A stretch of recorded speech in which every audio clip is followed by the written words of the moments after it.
ധരിക്കുന്ന സഹീഹായ ഹദീസാണ്. മുൻകരും നക്കീറും വരുന്നതിന് മുമ്പേ ഖബറിലേക്കൊരു മലക്ക് കടന്നു വരും. ആ മലക്കിന്റെ പേര് ഇസ്മുഹു റൗമാൻ. ആ മലക്കിന്റെ പേര് റൗമാൻ എന്നാണ്. മുൻകരും നക്കീറും വരുന്നതിന് മുമ്പേ ഖബറിലേക്കൊരു മലക്ക് വരും. മയ്യത്ത് കൊണ്ടുപോയി വെച്ച് കഴിഞ്ഞാൽ ആ മലക്കിന്റെ പേര് ഇസ്മുഹു റൗമാൻ. ആ മലക്കിന്റെ പേര് റൗമാൻ എന്നാണ്. റൗമാൻ എന്ന മലക്കിന്റെ ജോലി എന്താണെന്നറിയോ? ഒരു വല്ലാത്ത ജോലി ഖബറിലിരുത്തിക്കൊണ്ട് റൗമാൻ ചെയ്യിപ്പിക്കുമത്രേ. ഞാൻ ഈ പറയാൻ പോകുന്നത് അന്യഗ്രഹത്തിൽ വന്ന ജീവികളുടെ കഥയല്ല, എന്റെയും നിങ്ങളുടെയും കഥയാണ് ഈ പറയുന്നത്. റൗമാൻ എന്ന മലക്ക് ഖബറിലോട്ട് വന്നു കഴിഞ്ഞാൽ ഖബറിൽ കിടക്കുന്ന ആളുടെ അടുക്കൽ വന്നിട്ട് റൗമാൻ പറയും, എഴുന്നേക്കടോ. ഖബറിൽ വെച്ച മയ്യത്തിനോട് പറയും, എഴുന്നേക്കടാ. ഖബറിൽ കിടക്കുന്ന മയ്യത്ത് ചാടി എഴുന്നേക്കുമ്പോ ഖബറിലുണ്ടാകുന്ന ആലമുൽ ബർസഖിലെ രണ്ടാമത്തെ അനുഭവമാണ്. ഖബറിൽ കിടക്കുന്ന മലക്ക് പറയും, ചാടി എഴുന്നേക്കാൻ. ഖബറിൽ കിടക്കുന്ന ആള് ചാടി എഴുന്നേക്കുമ്പോ റഹ്മാൻ എന്ന മലക്ക് പറയുമത്രേ, ഉക്തുബ് അമലക, നിന്റെ ജീവിതത്തിൽ ഇതേവരെ നീ ചെയ്തതെല്ലാം ഒന്ന് എഴുതി വെക്കടാ. ജീവിതത്തിൽ ഇതേവരെ ചെയ്തതെല്ലാം ഒന്ന് എഴുതുക. ഉക്തുബ് അമലക്, നീ പ്രായപൂർത്തിയായ അന്നു മുതൽ മരിക്കുന്നത് വരെ നീ എന്തൊക്കെ നന്മയും തിന്മയും ചെയ്തിട്ടുണ്ടോ അതൊക്കെ ഖബറിലൊന്നിരുന്ന് എഴുതുക. അള്ളാഹു എല്ലാം എഴുതി വെച്ചിട്ടുണ്ട്. എന്തിനാണ് എഴുതിക്കുന്നതെന്നറിയോ? അത് നാളെയാണ് നമുക്ക് പറയുമ്പോൾ മനസ്സിലാവുക. ഇരുന്നെഴുതടോ. ആ സമയത്ത് ഖബറിലിരിക്കുന്ന ആള് പറയും, എങ്ങനെയാണ് ഞാൻ ഖബറിലിരുന്നിട്ട് എന്റെ ജീവിതത്തിന്റെ രഹസ്യ പരസ്യങ്ങൾ എഴുതുന്നത്? വലൈസ ഇന്ദീ കലമും വലാ ഖിർതാസ്, എന്റെ കയ്യിൽ എഴുതാൻ പേനയില്ല, എന്റെ കയ്യിൽ എഴുതാൻ കടലാസില്ല. കടലാസില്ലാതെ പേനയില്ലാതെ എങ്ങനെയാണ് എഴുതുന്നത്? ആ സമയത്ത് റഹ്മാൻ എന്ന മലക്കിനോട് എഴുതാ പേനയില്ലാതെ കടലാസില്ലാതെ നിലവിളിക്കുമ്പോ റഹ്മാൻ എന്ന മലക്ക് പറയും, പേനയും കടലാസും ഇല്ലെങ്കിൽ ബുദ്ധിമുട്ടണ്ട. എടോ എടോ കഫനുക കിർതാസ് വൈസ്ബഉക അഖലാം വരീഹുക മിദാദ്, നിന്റെ കഫൻ തുണി കടലാസാക്ക്, നിന്റെ കഫൻ തുണി കടലാസാക്ക്, നിന്റെ വിരലുകള് പേനയാക്ക്, നിന്റെ ഉമിനീര് മഷിയാക്കടോ. ഉമിനീരില് വിരൽ മുക്കിയിട്ട്, ഉമിനീരില് വിരൽ മുക്കിയിട്ട്, ഉമിനീരില് വിരൽ മുക്കിയിട്ട് കഫൻ തുണിയുടെ സൈഡിലോട്ടങ്ങ് എഴുതാൻ തുടങ്ങാൻ. അതുകൊണ്ട് സഹോദരങ്ങളെ, മയ്യത്ത് പൊതിയുമ്പോൾ പൊതിയുന്ന വെള്ളത്തുണി അത് വെറും വെള്ളത്തുണിയല്ല, ഖബറിലിരുന്ന് കുത്തിയിരുന്ന് എഴുതാനുള്ള പേപ്പറാണ്. നിന്റെ നാവ് ഉമിനീരിലേക്ക് നിന്റെ കയ്യങ്ങ് തൊട്ടിട്ട് കഫൻ തുണിയുടെ സൈഡിലോട്ടങ്ങ് എഴുതാൻ പറയുമ്പോ എവിടെയാണ് സഹോദരങ്ങളെ ജീവിതം മുഴുവനും നട്ടങ്ങളിലോട്ട് കടന്നുപോയ എന്റെ പ്രിയപ്പെട്ട മുസ്ലിം ചെറുപ്പക്കാരാ?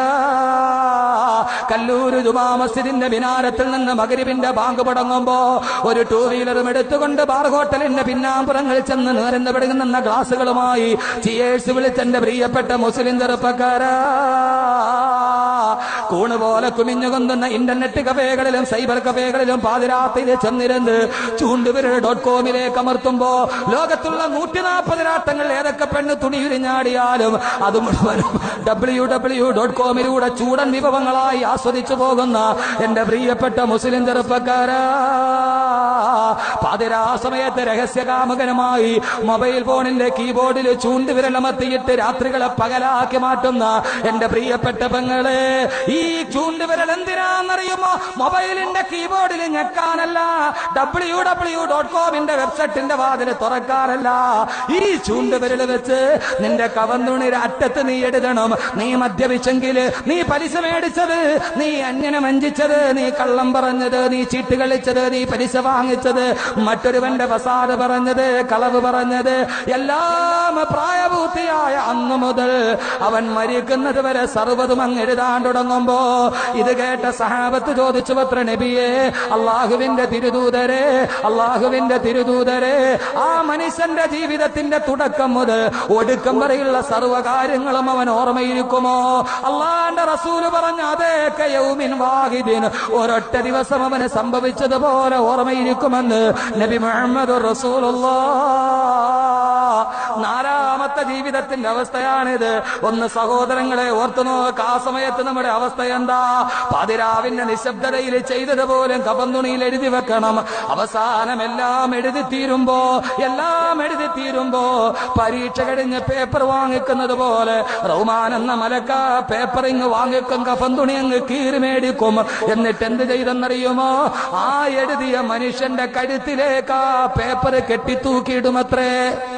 അവന്റെ കഴുത്തിലേക്ക് ആ പേപ്പർ ഇങ്ങ് കെട്ടിത്തൂക്കിയിടുമത്രേ.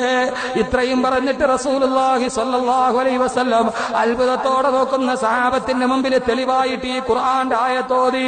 സുമ്മ തലാ ഹാദിഹിൽ ആയ, അല്ലാഹുവിന്റെ റസൂൽ അതിനെ തെളിവായിട്ട് ഈ ആയത്തോതി. എന്താണെന്നറിയുമോ? അല്ലാഹുവിന്റെ പ്രവാചകൻ ഓതുകയാണ്, وكل إنسان ألزمناه طائره في عنقه ونخرج له يوم القيامة كتابا يلقاه منشورا.